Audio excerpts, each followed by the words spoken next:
রাতের আধারে নয়, এবার দিনের বেলায় মাস্তানি করতে গিয়ে সিসিটিভি ফুটেজে ধরা খেল চট্টগ্রাম যুবদলের বহিষ্কৃত নেতার সিনেমাটিক স্টাইলের মাস্তানি কাণ্ড।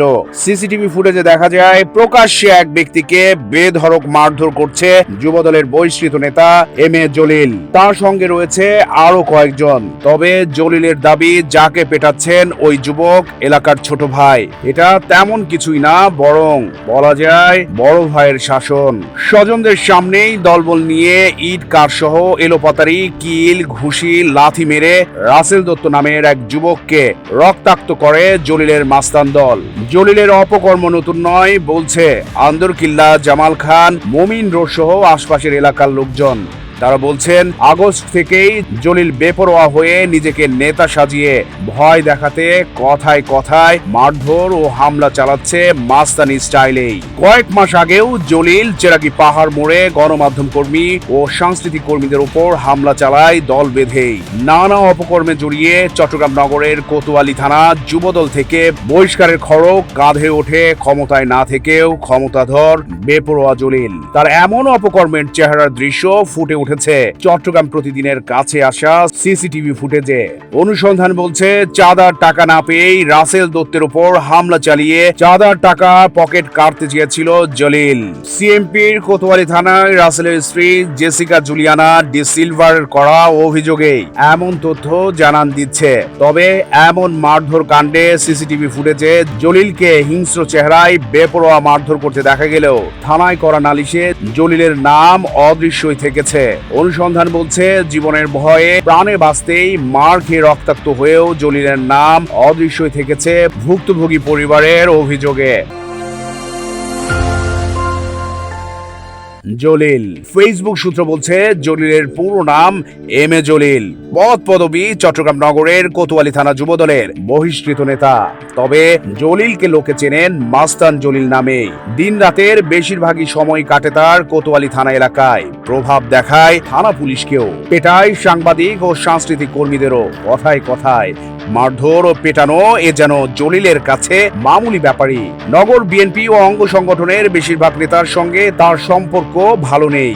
কেউ কেউ বলছেন, জলিলকে বেশিরভাগ নেতা চেনেন জানেন বেয়াদব নামেই। প্রশ্ন উঠেছে, এত খারাপ সম্পর্কে ও বেয়াদবির পরও জলিল কিভাবেই বেচাকেনা করছে যুবদল নেতা পরিচয়ে। জলিল সিনিয়র যুগ্ম আহ্বায়কের পদ হারান কোতোয়ালি থানা যুবদলের গত বছরের 19 আগস্ট। যুবদল কেন্দ্রের দপ্তর সম্পাদক এম এন ইসলাম সোহেলের স্বাক্ষরেই দল কিংবা পদ থেকে নয়, বরং প্রাথমিক সদস্য পদও হারান তিনি। কেন্দ্র থেকে পাঠানো বহিষ্কার আদেশে শৃঙ্খলা পরিপন্থী কর্মকাণ্ডের অভিযোগ আনা হয়। এখানেই গল্পের শেষ নয়। এরপরও থেমে নেই জলিল। নাম ভাঙানো হচ্ছে আবারও যুবদলের। পরিচয় দিচ্ছেন থানা যুবদলের যুগ্ম আহ্বায়কের। থেমে নেই তার অতীত অপকর্মের কোনটি। এমন চিত্রই উঠে এসেছে টিম চট্টগ্রাম প্রতিদিনের হাতে আসা সিসিটিভি ফুটেজে। অনুসন্ধান বলছে, চাঁদার টাকা না পেয়ে প্রকাশ্যে রাসেল দত্ত নামের এক যুবককে পিটিয়ে আবারও উঠে এসেছে জলিলের নাম। দলবল নিয়ে তার এমন পেটানো কাণ্ডের নালিশ গেছে সিএমপির কোতোয়ালি থানা পুলিশ টেবিলে। লিখিত অভিযোগ করেন জেসিকা জুলিয়ানা ডি সিলভা নামের এক নারী। পুলিশ বলছে, ওই নারী রক্তাক্ত রাসেলের স্ত্রী।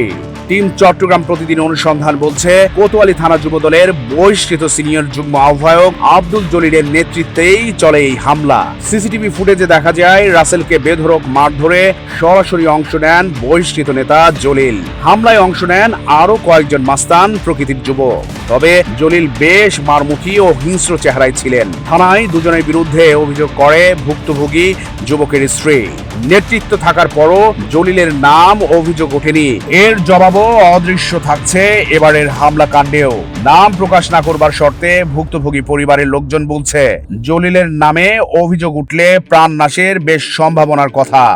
বলা যায়, জলিলের বিরুদ্ধে ভয়ে মুখ খুলতেও নারাজ ভুক্তভোগী পরিবার।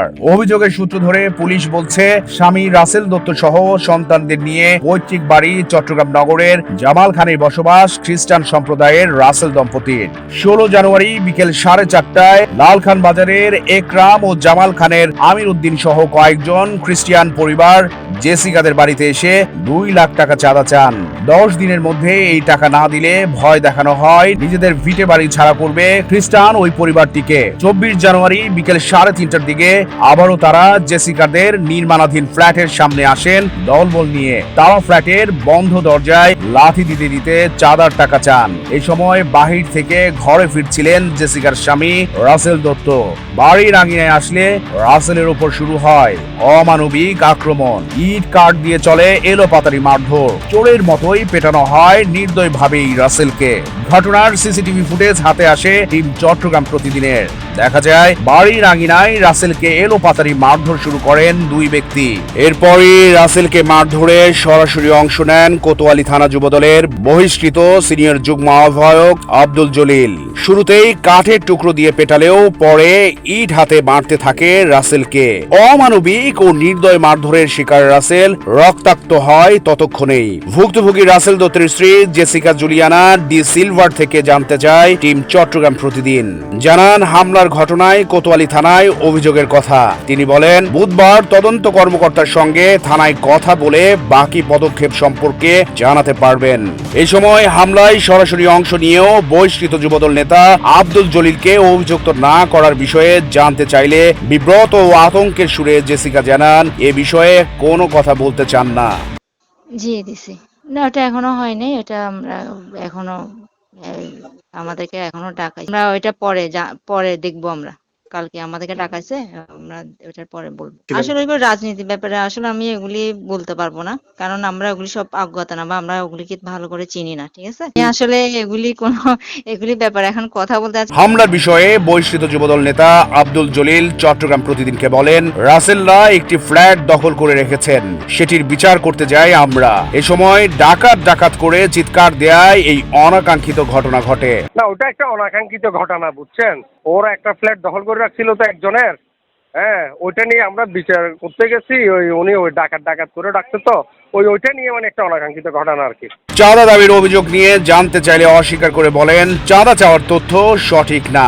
মারধরে অংশ নেওয়া বাকি দুজন আসামি হলেও ভুক্তভোগী পরিবার ভয় তাকে আসামি না করবার বিষয়টি জানতে চাইলে জলিল বলেন, রাসেল আমার এলাকার ছোট ভাই, তাকে শাসন করে মারধর করতেই পারি।